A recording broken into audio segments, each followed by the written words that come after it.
knowing people from all over the world in different backgrounds, all different colors and races, and liking people from every group I've ever met. I'm not saying I'd like everyone, but I'm not liking them because of their race.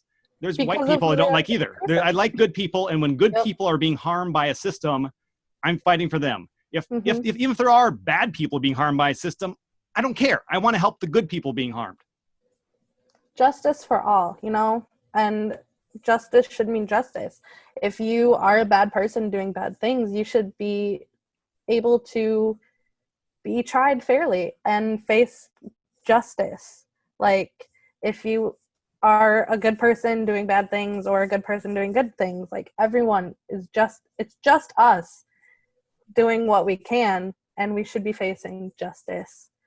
As you were saying, like, you know people, you love people. That's kind of where I'm stemming from too. That's why I was there on the bridge. I mean, I have a 2-year-old daughter. She's half black, half white. Like, this is not my fight, but it is my fight, because I see what's happening and I have an obligation to step up, because I will not let this be a world that she grows up in that hates her, that's a danger to her. Like, I want better for her. I want better for my friends, my family. And I spoke with my parents. They weren't too happy that I was there. They're the ones that are saying, like, this isn't your fight. You shouldn't be there. And I said, how can you say that? This is exactly where I belong. I want to step back from when I said bad people, because I actually don't believe that. I'm not convinced that there's bad people. I'm convinced that people get attached to bad ideas. And people have negative experiences that cause their reactions in the future to different situations to appear negative. I don't think people are inherently bad. I think we all come from different backgrounds, and some of those backgrounds lead to people over nature. That I think there's genetics, there's DNA, and there's experience, and the human brain causes us to all feel different things and act different ways in situations. And I'm nowhere near perfect. My reactions and heat of emotion sometimes are not as pleasant as I wish they were when I look back at it. People are going to act poorly sometimes. And that's a reality. We need to minimize the harm that's caused when people are in situations where they react so poorly, and recognize that they're not bad people. We're not bad people. They're not bad people.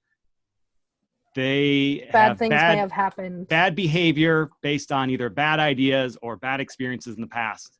And we need to look for positive and make the world better for everyone. That's what this movement's about. That's why we're talking. That's why, coincidentally, you damn near died, and you didn't. And obviously, you're a survivor. You can tell your story and now be a greater positive change on people that hear from you. That's what I'm hoping for. I've had a lot of people reach out to me. I've had a lot of friends reach out to me, say, we see you, thank you. I'm like, I wasn't out there trying to be a martyr. I was just out there trying to be a voice to add to others, to this movement. And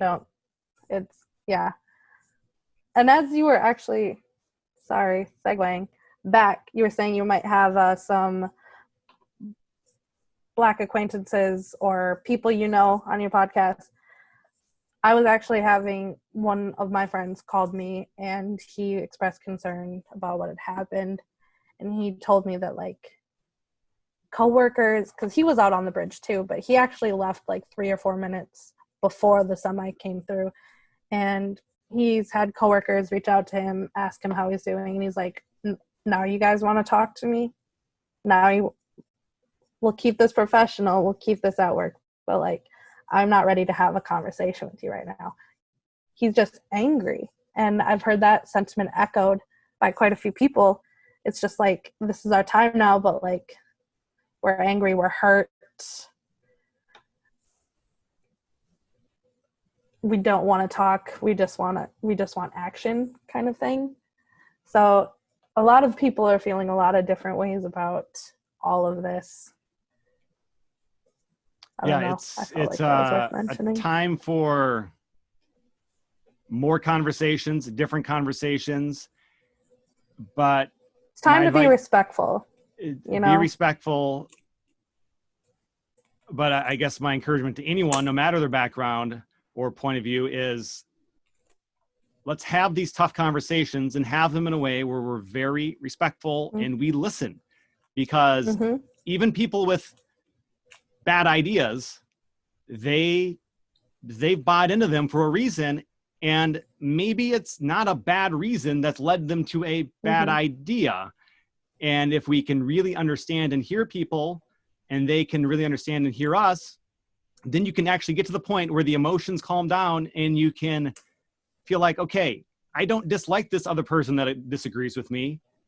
Maybe I can take a little piece of what they're saying and adopt it to my own reality, which then I think in the end improves ideas. And it gets better ideas spread, a better message, a more comprehensive worldly perspective on what people go through, and brings us closer to being one human race and less emphasis on what makes us or appears to make us different. Amen. Amen. And you don't necessarily have to understand everyone's perspectives, but you can empathize. Exactly what you said. I mean, you can understand that you don't understand, but still maintain neutrality, respectfulness, and empathize, and change your mind on some things too.